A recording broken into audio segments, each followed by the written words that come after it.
Good morning, everyone. For Telesur, I'm Cody Weddle in Caracas, Venezuela. We're going to begin this morning in Colombia. That's where the country's judiciary union has announced a suspension of its strike. Now, as our correspondent Natalia Margarita reports, the employees had been on strike for 90 days. Lawyer and magistrate Paulina Canosa went from having 2 court cases per week to have 10 cases per day as a result of the work stoppage of Colombia's judiciary employees. Paulina supports the demands of the strike, but not its methods.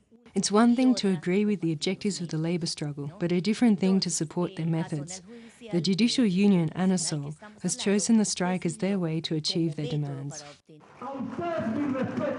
After more than 90 days of continued work stoppage, President of the Judiciary Union, FREDDY Machado, has defended the strike, insisting on the importance of proper labor conditions for the judiciary, calling for higher pay and less cases, especially as the peace process progresses and post-conflict judgments will be necessary. Once we enter a post-conflict stage, we are going to have to deal with many more court cases than now. The reasonable number of cases a judge should have is 120, and currently we have between 2,000 and 2,500. Apart from that, our salaries as judges is 3 times less than a magistrate. Rather than the use of force, ASONAL has demanded negotiations with the government. We think that if the government wants to resolve the conflict, it should not resort to using public force. It should turn to negotiation with mediation. We, the judiciary workers, are interested in a dialogue. Following a meeting with the Superior Council of the Judiciary, President of ASONAL, FREDDY Machado, announced that the strike will be suspended until February. During this time, the union will be engaged in negotiations with the government, hoping to find a solution to their salary demands. From Bogotá, Natalia Margarita, Telesur. Thanks to Natalia. The Asia-Pacific Parliamentary Forum is underway in Quito, Ecuador. Now, it aims to further deepen the relationship between Latin American countries and Asia. Our correspondent Liz Sherfius brings us more from Ecuador. Representatives from 17 of 27 member states have come to Quito to participate in the 23rd Asia-Pacific Parliamentary Forum. Founded in 1991, this international body seeks to support integration processes between parliaments of the Asia-Pacific region and other countries.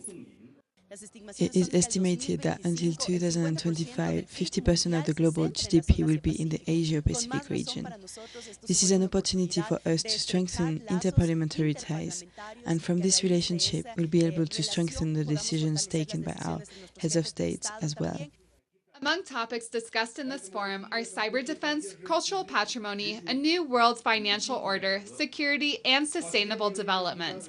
Cooperation between regions as a whole and individual countries is encouraged by the forum, as Russia and Ecuador have signed an agreement committing to further political consultation between their parliaments. Additionally, Russia has expressed interest in investing in Ecuador's strategic sectors and increasing imports. We are developing our relations in the mining industry in every culture. For many years, Russia has been importing bananas and flowers from Ecuador, but we will go beyond this. Through agreements signed between countries such as Russia and Ecuador and the declarations presented, the Latin American and Asian Pacific states present at this forum are seeking to deepen their process of political and economic integration and strengthen alliances in a mutually beneficial way. Liz Sherfius, Telesur, Ecuador. Thanks to Liz. And now we go to Peru, where many have raised concerns of sexism over new ad campaigns. Now, as our correspondent Raul Mora reports, at least one women's group is calling for a new law to prevent such advertising. Many Peruvians are outraged over a new ad campaign that compares the strength of construction bricks to the sexual might of voluptuous women. The Ministry of Women has denounced the campaign, but Demos, a women's rights organization, is demanding a law that specifically addresses this issue. We believe that a law against sexist advertising, like in other countries, should be implemented in order to have absolute clarity about what the rules are, so publishing firms and businesses follow them. Analyst Fernando Olivos argues that sexism is rampant in Peruvian society. He knows that although 80% of Peruvians admit that there is sexism in society, only 10% admit to being sexist. Sexist ads are there every year, And they're very big, creative, well done. I remember that before, this was discussed, but on a smaller scale. Maybe among human rights or feminist organizations that would bring up the issue. But now it is all over social media. According to Demos, the government does not act strongly enough against sexist ads because it prioritizes the free market and businesses over the right to equality and freedom from discrimination. Reporting for Lima, Peru for Telesur, Rael Mora.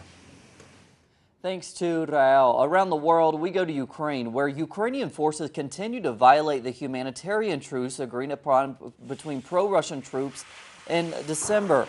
In the last 24 hours, more than 60 attacks have been registered in eastern Ukraine, and there have been confrontations at the Donetsk airport. The number of deaths is currently unknown. One day ago, Russia denounced that Kiev was trying to mobilize between 50,000 and 200,000 soldiers in the combat zone. Independence groups, however, have reiterated their desire for more dialogue.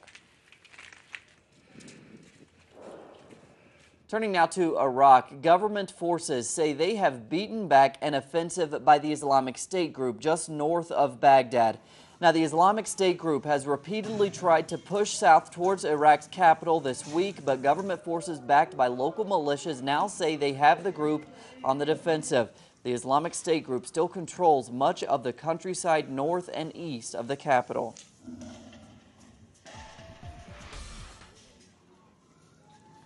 Staying in the Middle East, hundreds of protesters took to the streets of Bahrain yesterday to demand the monarchy free the head of the country's largest political party. Sheikh Ali Salman from the Wafaq party has been accused of trying to incite a coup, though his supporters deny the allegations. Activists took to the streets with smoke grenades and clashed with police in the capital. Bahrain has seen regular protests against the monarchy since 2011, despite a crackdown by authorities. And we end now in the Australian city of Adelaide, where some lucky kangaroo joeys are recovering from bushfire injuries. 9 young kangaroos are being treated for burns at the Adelaide Zoo after brushfires ravaged the countryside outside the city last week. Veterinarians say the kangaroos are receiving around-the-clock care and will be released back into the wild once they have fully recovered.